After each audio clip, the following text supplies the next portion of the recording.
white woman. Meal. Sinong pinakain niya? Elisha. Sabi mo nga, man of God. Man of God.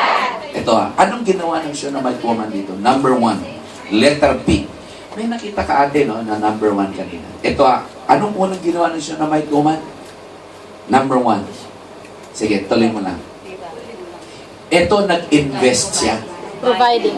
Okay, lakasan niyo po. Providing. Anong pinrovide ng Shunammite woman? Invest. Meal. Sinong pinakain niya? Man of God. Man of God.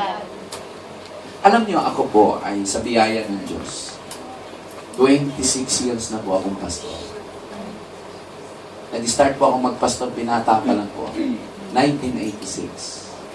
1986 ako nag-full-time. 1989 ako in-ordained as pastor. Payat ako dati. Pag nakita niyo po ako, naku, wala kayong makikita.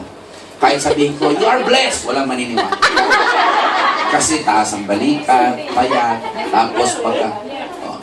Sabi mo, pagpalain ako kayo ng Panginoon. Para bang yung tao makakarinig sa akin, sinabi kong pagpalain ka ng Diyos,